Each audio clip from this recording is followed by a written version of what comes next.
Hello family, good morning. তো মা দেখো সকাল সকাল গেছিলো বাজার করতে, যে সবজি টবজি নিয়ে এসেছে।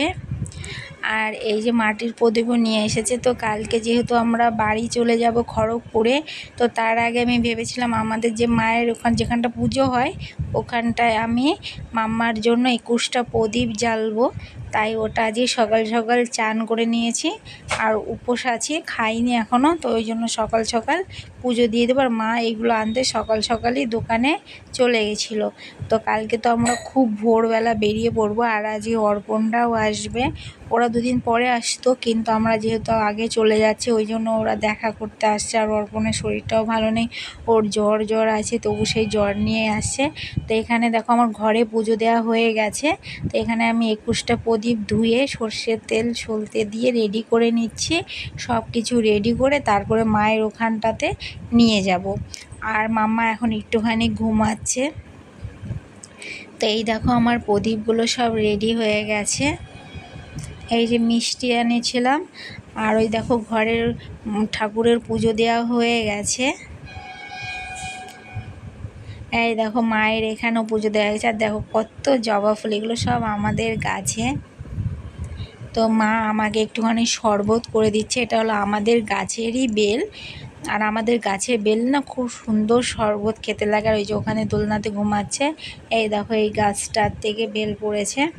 আর দেখো এই ঘরের অবস্থা কি, এই সব আমার জিনিসে ভরা।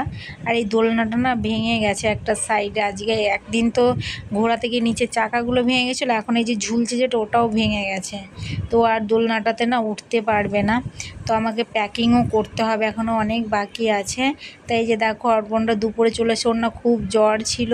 তো ওষুধ খেলো, ডাক্তার এসেছিলো, তো ওষুধ টষুধ দিয়েছে, এখন একটু কমেছে। আর এই যে মা এখানে সব গোছাচ্ছে। দিদিরা আর একটু পরেই চলে আসবে, 9টা নাগাদ চলে আসবে, কারণ দিদিরাও আমাদের সাথে যাচ্ছে। আমাদের এখান থেকে গাড়ি ভোর 4টের সময় ছাড়বে, কারণ চাইছি যত সকাল সকাল চলে যাওয়া যায়। আর এই দেখো এই মাটির ফিল্টারটা মা আগের দিন রেখেছে। মাটির ফিল্টারের জল না খুব ঠান্ডা হয়। তো আমি ওকে এখন এই দুধটা গুলেছে ওটা খাইয়ে দেবো, খাইয়ে দিয়ে বোতল টোতল সব ধুয়ে রাখবো। আর এই যে ভোর 3টের সময় আমরা উঠে পড়েছি। এই যে দিদি হলো উঠোনটা ঝাড় দিয়ে রেখে যাচ্ছে, কারণ প্রচুর পাতা পড়ে। যেহেতু অর্পণের জ্বর আছে, বৌদি একা কত করবে। বৌদি আজকে অবশ্য বাপের বাড়ি চলে যাবে। তো এই দেখো এই প্যাকিংগুলো হয়ে আছে, এই বালিশ টালিশ আমি সব নিয়ে যাচ্ছি। তো আমরা সারা রাত ঘুমাতে পারিনি, দিদি পুরো রাত 12টা পর্যন্ত প্যাকিং করেছে। তারপর আমরা গল্প করেছি, মাত্র 1 ঘন্টা ঘুমিয়েছি। তো এখন আমরা রেডি হয়ে যাবো। আর আমাদের গাড়িওয়ালা একদম মানে যার টাইম 4টের সময় আসতে বলেছিলাম, সে 3:45 সময় এসে আমাদের রাস্তার সামনে দাঁড়িয়ে আছে।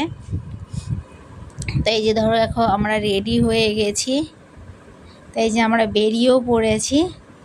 ভোর 4টের সময় চারিদিকে দেখো অন্ধকার। তো অর্পণের প্রচুর মন খারাপ হয়ে গেছিলো, আমাদেরও ওকে রেখে আসতে প্রচুর মন খারাপ হয়ে গেছিলো। ওর সাথে তো আমার সেইভাবে দেখাই হয়নি, মানে জাস্ট একটা দিনের জন্য ছিল। আর এই যে দেখো মাম্মা দিদির কোলে ঘুমাচ্ছে, ওই পাশে শাইনি, এই পাশে আমি, পেছনে মা আছে, সামনে দাদু আছে, কারণ ও ছুটি পায়নি বলে ও আসতে পারেনি। ওই দেখো পেছনে মা পুরো জিনিসের মধ্যে ভরে গেছে, ওই দেখো।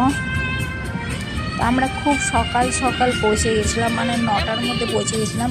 এতটা সকাল সকাল পৌঁছে যাবো আমরা ভাবিনি। আর এই দেখো লাড্ডু, নাদুস আর গোপু 3জনে মিলে বুনুকে দিতে যাচ্ছে, মানে গোপু তো ওখানে থেকে যাবে। এই দেখো মাম্মা। তো আর এই কাকুটা খুব সুন্দর গাড়ি চালায়। আমি যখন খড়গপুর থেকে আমাদের বাড়িতে গেছিলাম, এনার গাড়িতেই গেছিলাম, তাই জন্য এনার গাড়িতেই আসলাম, কারণ আমাদের যাওয়ার সময় খুব ভালো চালিয়ে নিয়ে গেছিলো। আর এনে রাস্তাটা খুব ভালো চেনে, খুব তাড়াতাড়ি পৌঁছে যায়। তো আমরা বাড়ি চলে এসেছি। ও ভাবতে পারেনি এত তাড়াতাড়ি আসবো। তো ও একা ঘর টর মুছে পরিষ্কার করে বাজার টাজার করে মাম্মার জন্য এইটুকুনও সাজিয়েছে। ও আরও সাজাতে চাইছিলো, আরও অনেক বেলুন রেখে দিয়েছিলো। ও ভেবেছিলো একদম দরজার থেকে করবে, কিন্তু একা এতটা করতে পারেনি, কারণ কালও অনেক রাতে অফিস থেকে এসছে। আজকে খুব সকালে উঠে ঘর টর ঝেড়েছে, কারণ যেহেতু ও ধুলোবালি থাকবে, যেন ঘর টর সব ঝেড়ে মুছে পরিষ্কার করে বিছানার চাদর চেঞ্জ করেছে। তারপরে বাজার করেছে আমাদের জন্য, এনেছে। তো এইসব করতে করতে আমরা চলে এসেছি, কারণ আমরা 9টার মধ্যে চলে এসেছি, কারণ আমাদের হিসাব ছিল যে 10টা 10:30 বেজে যাবে। তো এইটুকুনি করেছে। তো আমি তো খুব হ্যাপি হয়ে গেছি, মাম্মার জন্য এত কিছু করেছে। তো চলো আজ আমাদের এখানে ব্লগটা শেষ করছি।